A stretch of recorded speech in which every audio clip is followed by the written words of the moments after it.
سارے دربار اکبر کی لاش اٹھائی تھی جیسے حسین نے عابد نے ایسا لاش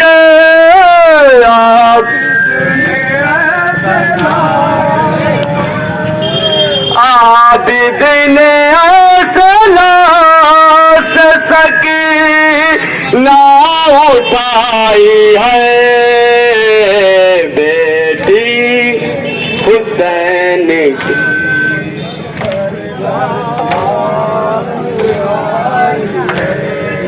مارا ہے تازیہ نہ اٹھا یا ہے کس کو ہائے ظالم نے یہ کنیزی میں مانگا ہے کس کو ہائے غربت میں آئے زینب غربت میں آئے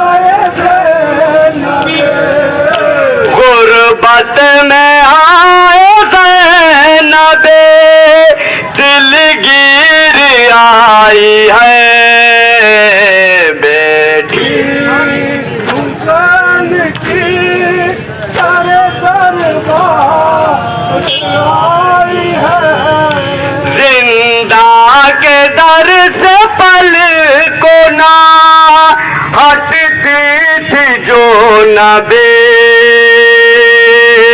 زندان کے اندھیرے میں چلتی تھی جو نبیل اے موت تو نے شام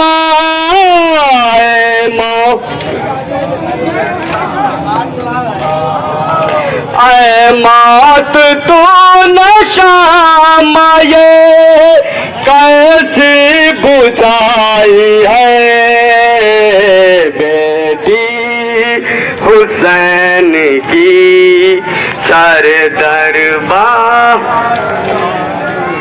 کیا حسین چہلم کا جلوس نکل کر علی بابا کربلا پر ختم ہوا مٹی میں مل گیا تھا ارادہ مزید کا لہرا رہا ہے اب بھی پرچم حسین کا خبر ہے سلطان پور ضلع سے آج دوپہر بعد باب المراد امام باڑہ منیاری امام باڑہ سدلو صاحب سے تازیہ لے کر چہلم کا جلوس منیاری علی گنج کڑوان ناکہ مجھنا روڈ سے ہوتے ہوئے مسجد والی گلی کی مولا علی کا روضہ کے کربلا میں تازیہ کا سپرد گھات کیا گیا راستے میں یا علی یا حسین کی صدائیں بلند کی ساتھ میں نوحہ خانی ماتم کرتے ہوئے جلوس کربلا کی طرف بڑھا مولانا عاصم جیدی سلطان پوری نے مجلس کو خطاب کرتے ہوئے کہا کہ لوگوں نے رحمان کی راہ چھوڑ کر شیطان کی راہ پکڑی